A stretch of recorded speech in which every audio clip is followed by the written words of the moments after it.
A. Hakikat perlindungan dan penegakan hukum di Indonesia dibagi menjadi dua, yaitu 1. Konsep perlindungan dan penegakan hukum. Konsep perlindungan dan penegakan hukum juga dibagi menjadi 3. A. Hukum merupakan himpunan peraturan-peraturan yang dibuat oleh penguasa negara atau pemerintah untuk mengatur tingkah laku manusia dalam kehidupan bermasyarakat. B. Perlindungan hukum adalah segala upaya pemenuhan hak dan pemberian bantuan untuk memberikan rasa aman kepada sanksi atau korban. C. Penegakan hukum adalah proses dilakukannya upaya untuk tegaknya atau fungsinya norma-norma hukum secara nyata dalam masyarakat sebagai pedoman perilaku dalam kehidupan bermasyarakat, berbangsa, dan bernegara. Unsur yang perlu diperhatikan dalam penegakan hukum. A. Kepastian hukum. Kepastian hukum adalah perlindungan justisiabel terhadap tindakan sewenang-wenang. B. Kemanfaatan hukum adalah untuk manusia, maka hukum atau penegak hukum harus memberi manfaat atau kegunaan bagi masyarakat. C. Keadilan hukum bersifat umum, mengikat setiap orang, bersifat menyamaratakan. Adapun dasar hukum yang mengatur tentang perlindungan dan penegakan hukum di Indonesia sebagai berikut. 1. Pasal 24 ayat 1 Undang-Undang Dasar Negara Republik Indonesia tahun 1945 berbunyi, kekuasaan kehakiman merupakan kekuasaan yang merdeka untuk menyelenggarakan peradilan guna menegakkan hukum dan keadilan. 2. Pasal 27 ayat 1 Undang-Undang Dasar Negara Republik Indonesia tahun 1945 berbunyi, segala warga negara bersamaan kedudukannya di dalam hukum dan pemerintahan dan wajib menjunjung hukum dan pemerintah itu dengan tidak ada kecualinya. 3.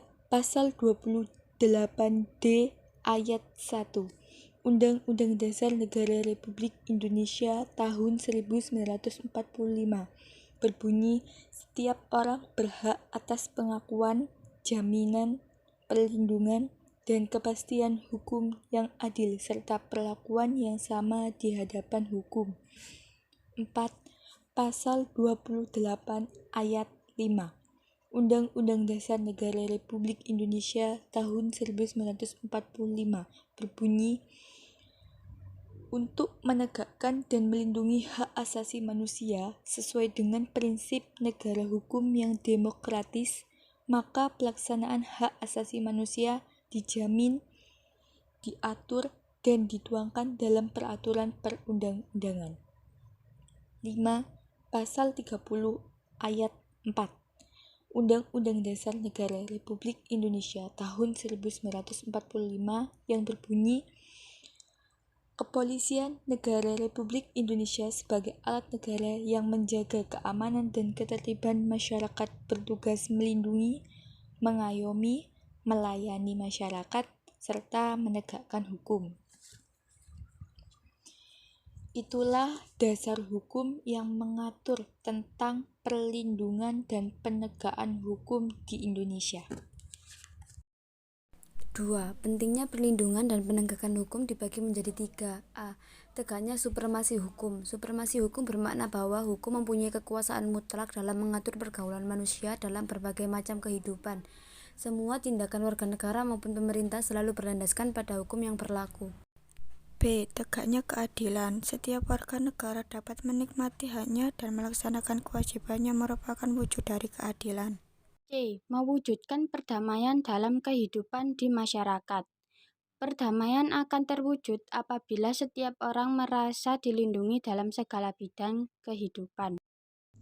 B. Peran lembaga penegak hukum dan menjamin keadilan dan kedamaian. 1. Peran Kepolisian Negara Republik Indonesia. Peran kepolisian dalam bidang penegakan hukum berkaitan dengan penanganan tindak pidana sebagaimana yang diatur dalam KUHP. Polri sebagai penyelidikan utama yang menangani setiap kejahatan secara umum dalam rangka menciptakan kedamaian dalam negeri. Tugas pokok Kepolisian Negara Republik Indonesia dalam Undang-Undang Nomor 2 Tahun 2000 tentang Kepolisian Republik Indonesia. A. Memelihara keamanan dan ketertiban masyarakat. B. Menegakkan hukum. C. Memberikan perlindungan, pengayoman, dan pelayanan kepada masyarakat. Peran kepolisian dalam kehidupan masyarakat. A. Mengatur lalu lintas. B. Memberantas gerakan-gerakan terorisme. C. Mencegah penyalahgunaan narkoba. D. Menjaga keamanan ketertiban masyarakat. 2. Peran Kejaksaan Republik Indonesia. Kejaksaan Republik Indonesia adalah lembaga negara yang melaksanakan kekuasaan negara, khususnya di bidang penuntutan serta kewenangan lain berdasarkan undang-undang.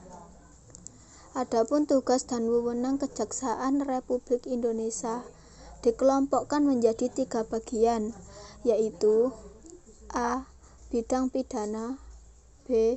Bidang perdata dan tata usaha negara, C. Bidang ketertiban dan ketentraman umum. Adapun tugas dari wewenang Kejaksaan RI. A. Bidang pidana yang terdiri atas 1. Melakukan penuntutan, 2. Melaksanakan penetapan hakim dan putusan pengadilan yang telah memperoleh kekuatan, 3. Melakukan pengawasan terhadap pelaksanaan putusan pidana bersyarat, 4.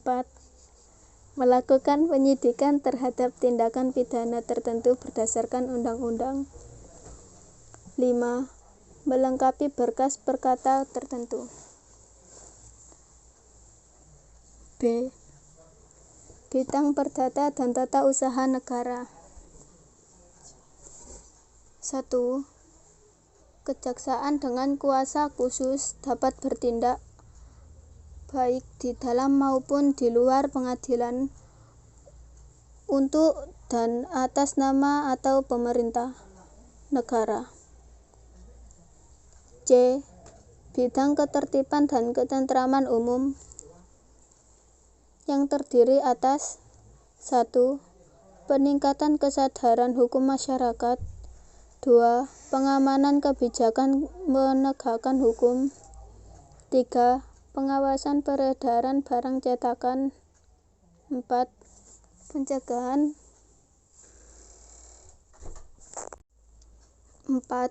Pencegahan penyalahgunaan atau penodaan agama, dan yang kelima, penelitian dan pengembangan hukum serta statistika kriminal.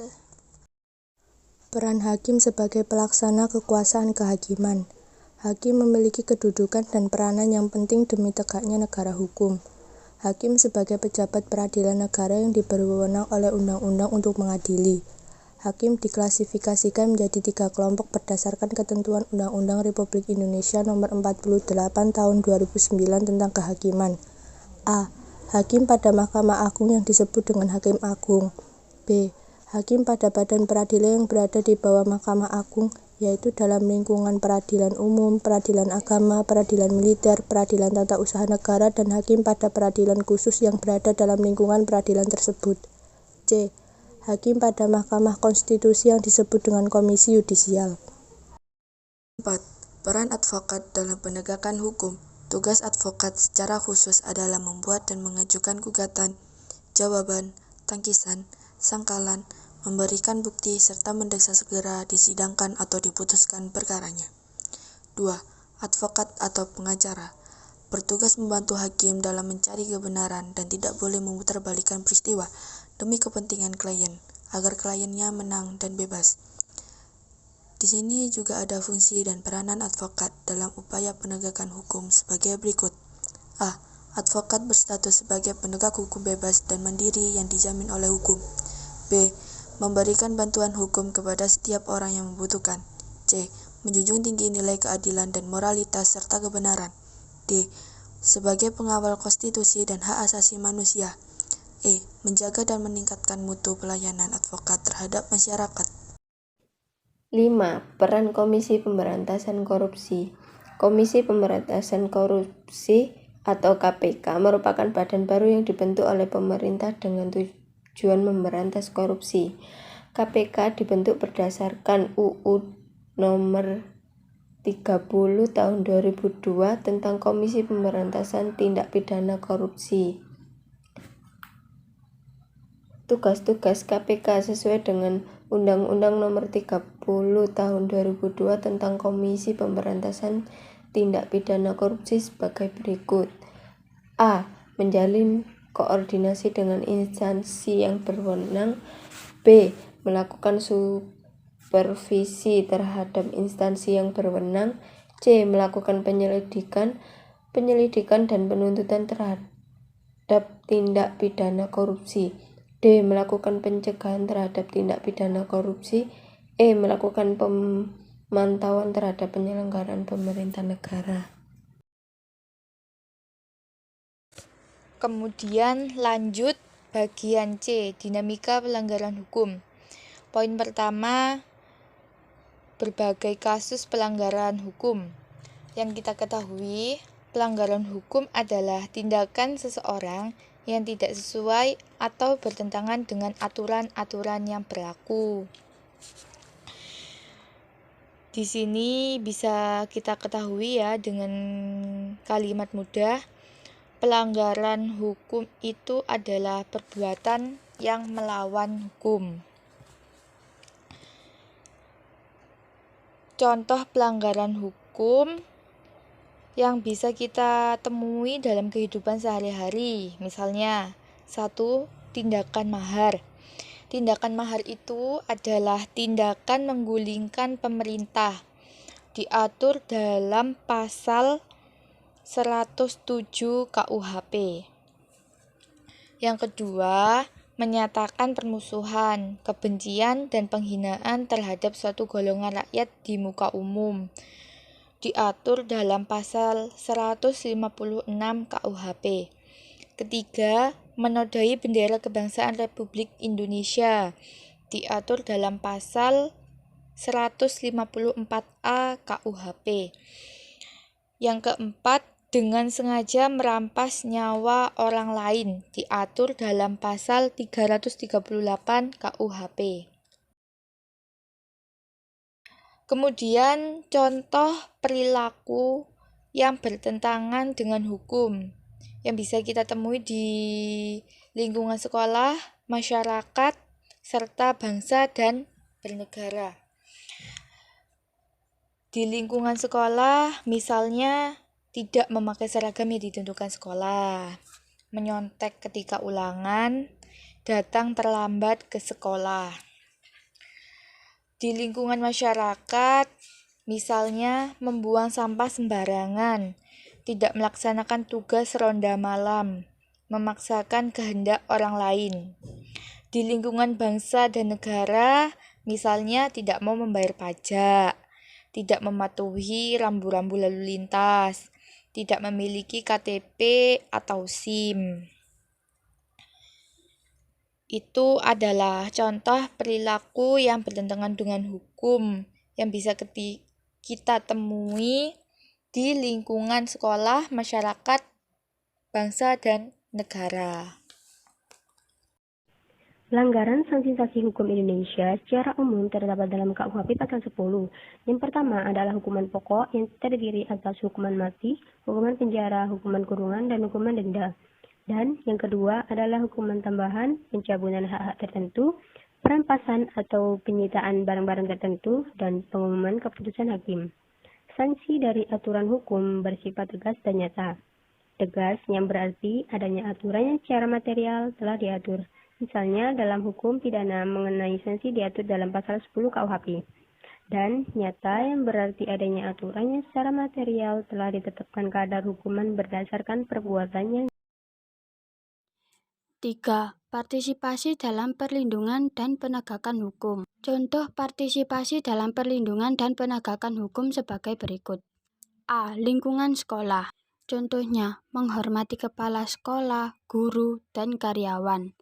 Tidak mencontek ketika sedang ulangan, dan memperhatikan penjelasan guru. B. Lingkungan masyarakat. Contohnya, melaksanakan tugas ronda, ikut serta dalam kegiatan kerja bakti, dan menghormati keberadaan tetangga di sekitar rumah. C. Lingkungan bangsa dan negara. Contohnya, bersikap tertib ketika berlalu lintas di jalan raya, membayar pajak, dan ikut serta dalam kegiatan pemilihan umum.